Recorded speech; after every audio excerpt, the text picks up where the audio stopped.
세상 모든 신기한 사실을 전해드리는 세모신사입니다.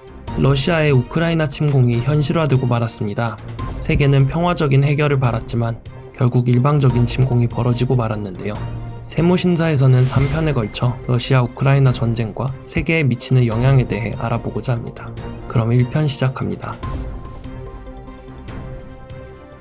우크라이나의 상황을 살펴보면 세계 유일의 분단국가인 대한민국 국민으로서 너무도 익숙한 과거가 떠오릅니다. 세계 열강의 이권 다툼 속에서 한민족 서로가 서로를 죽였던 6.25 전쟁인데요. 지금부터 과거 6.25 전쟁 당시의 한반도 상황과 현재 우크라이나 상황을 비교해보며 현재 우크라이나 상황에 대해 알기 쉽게 설명해드리겠습니다. 6.25 전쟁 발발 5년 전인 1945년, 일본 제국이 제2차 세계대전에서 패배하면서 한국은 일제로부터 독립하게 됩니다.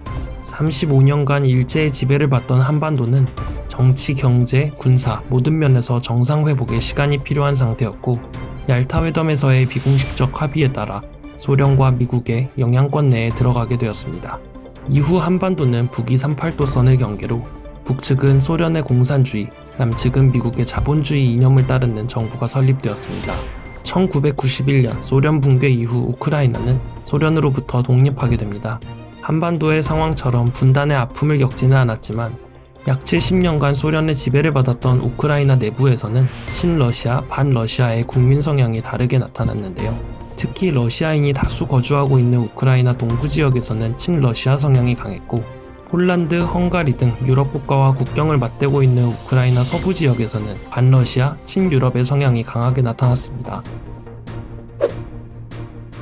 제2차 세계대전의 경로를 통해 공산주의 세력은 동유럽, 아시아 등 급격히 세계적으로 확산되고 있었고, 서구의 민주주의는 더 이상의 확장을 막기 위해 고군분투하고 있었습니다.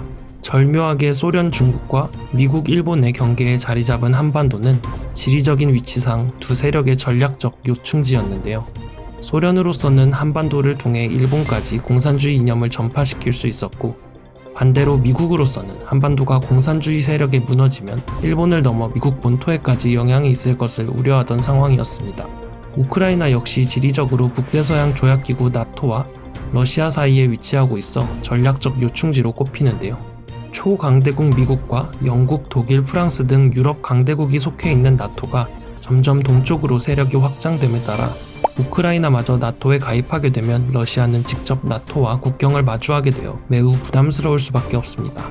참고로 나토는 소련 시절 소련과 동유럽의 군사적 고립을 목표로 1949년 설립된 군사동맹이지만, 소련이 해체된 현재에도 나토와 러시아는 대체로 서로를 견제하는 모습을 보이고 있습니다. 한반도에는 금은, 구리, 석탄 등 풍부한 지하자원이 있는 북한과 농사에 유리한 비옥한 토지를 가진 남한이 있습니다. 또한 반도의 지리적 특성을 이용하여 해양 진출이 용이합니다.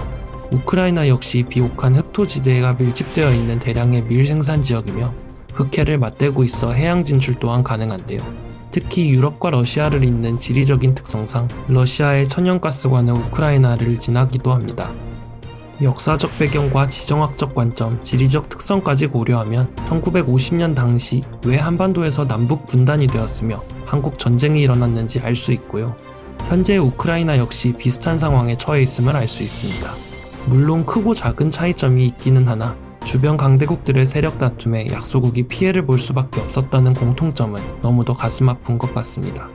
이미 우크라이나 수도 키예프를 향한 러시아군의 침공이 시작되었고, 전쟁이 장기화될 수도 있다는 예측을 내놓는 전문가들도 나오고 있습니다. 왜 인간은 끊임없이 실수를 반복하는 걸까요? 더 이상의 희생이 없도록 빠른 시간 내 전쟁이 종식되고 평화적으로 해결되기를 기원합니다. 지금까지 세모신사였습니다. 다음에도 신기하고 재미있는 사실을 가장 먼저 접하고 싶으시다면 구독과 좋아요 부탁드립니다. 시청해주셔서 감사합니다.